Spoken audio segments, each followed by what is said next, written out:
안녕하십니까. 목회대 목수의 김진양입니다. 오늘은 넘버즈 208호입니다. 이번 208호에서는 통일의식을 좀 다루려고 합니다.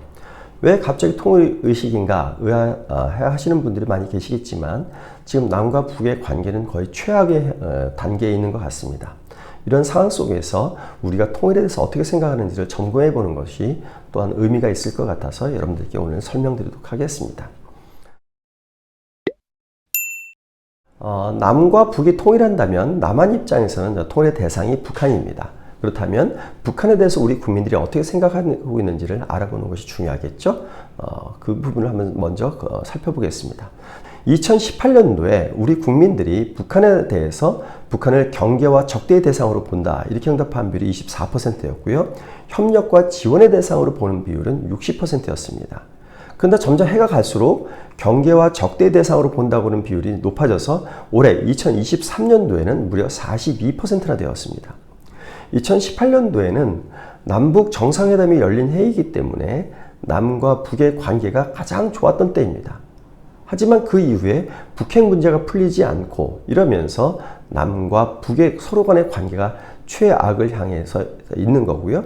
그것이 무려 우리나라 국민의 절반 정도가 북한을 경계와 적대 대상으로 생각한다고 하는 현재 인식 수준을 낳고 있는 것으로 보여집니다. 그렇다면은 앞으로 통일에 대해서 우리 국민들은 어떻게 생각을 할까요? 앞으로 통일에 대해서는 자유왕래가 가능한 이 국가를 유지하는 게 좋겠다 이렇게 응답한 비율이 52%였고요. 그리고 1국가 2체제, 그러니까 하나의 국가명을 쓰고 하나의 국가가 되어 있지만 그러나 그 내부에는 서로 다른 두 개의 체제가 있으면서 공존하는 이런 형태가 좋겠다는 비율이 10%였고요. 현재와 같이 그냥 남과 북이 완전히 분리된 상태로 살아가자 이렇게 응답한 비율은 8%밖에 되지 않습니다. 어떻게든 현재 현 상태를 좀 변화시키고자 하는 이런 열망이 담겨져 있는 결과라고 볼 수 있겠습니다.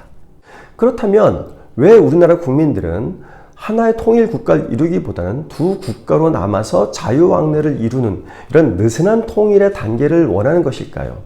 통일 과정에서 우려되는 사항이 뭐냐라는 질문에 대해서 남한 주민이 막대한 통일 비용을 부담해야 된다 이렇게 응답한 비율이 48%인 겁니다. 그러니까 남과 북이 통일을 한다면 동서독 통일에 의해서 보다시피 경제력이나 군사력이나 국력에서 훨씬 높은 남한이 통일의 주도권을 가지고 갈 수밖에 없는 거고요. 그러다 보면 남한의 부담이 훨씬 더 커질 수 있다. 바로 이런 부담이 커진다는 점 때문에 급격한 통일, 하나의 국가로 완전한 통일보다는 느슨한 통일을 이루는 것을 원하는 것으로 이렇게 해석할 수 있겠습니다. 그런데 흥미로운 거는 성인들과 청소년 간의 통일의식에 상당한 차이를 보이고 있다는 점입니다.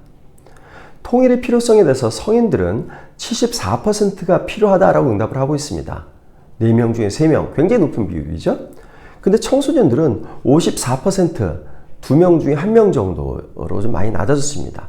한 20%포인트 정도 낮아진 비율로 보이고 있었습니다. 청소년들이 성인들보다 통일에 대한 필요성을 훨씬 더 적게 느끼고 있었던 거죠. 그럼 왜 청소년들이 성인보다 통일의식을 더 적게 느끼고 있을까요? 그거는 북한에 대해서 가지고 있는 인식의 차이 때문에 그렇습니다. 성인들은 북한을 경계와 적대 대상으로 바라보는 비율이 42%였는데요. 청소년은 68%입니다. 무려 26%포인트나 크게 벌어지고 있는 거죠. 차이가요. 이렇게 청소년들이 북한을 경계와 적대의 대상으로 생각을 하게 되면서 당연히 통일의 필요성을 적게 느끼는 것은 당연하다고 이렇게 볼 수 있겠습니다. 근데 이건 지금까지는 이제 일반 국민들의 결과를 한번 보셨고요. 그렇다면 목회자나 개신교인들은 통일에 대해서 어떻게 생각하고 있을까요? 앞으로 통일의 가능성이 어떤지 한번 물어봤습니다. 이 질문에 대해서 목회자들은 무려 69%가 통일의 가능성이 있다라고 응답을 하고 있고 개신교인들은 47%, 비개신교인들은 37%입니다. 그러니까 비개신교인보다는 개신교인보다는 목회자가 통일의 가능성을 훨씬 더 높게 보고 있고 이런 통일에 대한 친화적인 태도는 어떤 종교적인 영향 요인이 통일의식을 크게 좌지우지하고 있다 이렇게 볼 수 있겠습니다. 이렇게 통일의 가능성과 통일에 대한 어떤 관심도가 높은데, 그렇다면 교회는 통일에 대해서 준비하고 있고 많은 노력을 하고 있을까요? 그렇지는 않은 것으로 보여집니다. 출석교회가 통일 및 북한 사역에 대해서 어느 정도 관심을 갖고 있느냐 질문에 대해서 관심이 있다 비율이 57%였습니다. 이 57%를 보면 상당히 관심도 높은 것을 볼 수 있습니다. 하지만 이걸 좀 더 자세히 들여다보면 매우 관심 있다 이렇게 응답한 비율이 10%밖에 되지 않습니다. 매우 관심 있다 정도가 되어야 통일에 대해서 실질적으로 행동에 나설 수 있고 실질적인 준비에 나설 수 있다고 보는데, 이런 어떤 행동화할 수 있는 단계인 매우 관심 있다 비율이 10%밖에 되지 않는다고 하는 것은 교회가 통일에 대한 어떤 친화적인 태도는 보이고 있지만 그러나 그 관심의 정도가 높지 않다. 그리고 직접적으로 행동으로 옮길 가능성도 그렇게 크진 않다라는 걸 보여주는 그런 결과입니다.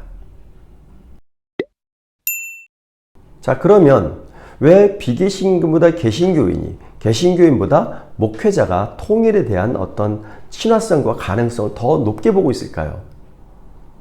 그것을 밝힌 그런 조사 결과는 없습니다. 하지만 저희가 역사적인 맥락을 생각해 보면 몇 가지 이유를 추론할 수 있습니다. 제가 생각해 본 첫 번째 추론 이유는요, 우리나라에서 갖고 있는 종교의 특성 때문에 어떤 그런 게 아닌가 하는 생각을 하게 됩니다. 예를 들어 불교가 삼국시대 때 우리나라에 이제 들어왔는데요. 우리나라에 들어오면서 불교는 호국 불교의 형식을 띠게 됩니다. 그래서 지금도 불교는 스스로의 정체성 가운데에서 호국 불교라고 이야기를 많이 하고 있습니다. 이런 어떤 종교가 그 국가의 여러 가지 과제를 갖다가 떠안고 그걸 해결하려고 하는 이런 자세들, 이 부분이 기독교에도 일부 들어온 것이 아닌가 하는 생각을 첫 번째로 해볼 수 있고요. 두 번째로는 우리나라 교계의 주도권의 측면에서 볼 때 해방 이전에 북한에서 있었던 분들이 남한으로 많이 오면서 이분들이 한국교회의 주도권을 가지고 있었던 것들에 영향이 있기 때문이 아닌가 하는 생각입니다. 해방 이전에 장로교 신학교는 평양에 있었습니다. 그리고 북한이 남한보다 기독교 교세가 훨씬 더 컸던 거죠. 근데 이분들이 남북이 분단된 이후에 남한으로 대거 내려오시면서 한국에서의 어떤 교계의 주도권을 많이 갖고 있게 되고 이분들이 교계에서의 통일의 의식을 많이 높인 것으로 이렇게 볼 수 있겠습니다. 이분들에게 북한은 돌아갈 고향이고 북한의 교회는 회복해야 될 교회이기 때문에 이런 생각들이 남한에 자리 잡게 되고 이것이 점점 더 일반화된 것이 아닌가 이렇게 생각해 볼 수 있겠습니다. 세 번째 추론의 이유는 현재 한국의 교세가 정체되거나 감소되고 있는 형편입니다. 이런 점점 감소되는 교세를 회복할 수 있는 방법은 무엇일까요? 그거는 무궁무진하게 열려있는 북한을 선교의 대상으로 생각하고 있기 때문에 북한에 대한 통일에 대한 관심이 높아진 것이 아닌가 이렇게 생각해 볼 수 있겠습니다. 이런 인식의 차이들이, 이건 물론 제 개인의 추론입니다. 합니다만 이런 인식의 차이가 비개신교인보다는 개신교인이, 그리고 개신교인보다는 목회자가 통일에 대한 가능성과 관심도를 높게 가지게 만든 것으로 생각할 수 있겠습니다. 그렇다면 북한을 선교지로 바라보는 우리의 자세는 어떤 자세가 되어야 될까요? 북한을 선교지로 바라볼 때 일방적인 선교의 대상으로 바라본다면 북한 사람들은 교회에 대해서 쉽게 배척하고 거부감을 표현할 그런 가능성이 높습니다. 그러므로 우리가 북한을 바라보고 북한을 선교의 대상으로 바라본다 할지라도 북한을 하나님이 주시는 땅, 하나님이 살아가시는 땅이고 하나님이 살아가시는 백성이라는 관점으로 이들을 사랑하는 자세로 가고 이들을 섬기려는 자세로 갈 때 온전히 북한을 하나님의 땅으로 그리고 하나님의 사람으로 만들어갈 수 있는 그런 좋은 기회가 될 수 있다고 생각이 됩니다. 네, 이상으로 넘버즈 208호를 말씀드렸고요. 다음 주에 209호로 여러분들을 찾아뵙겠습니다. 감사합니다.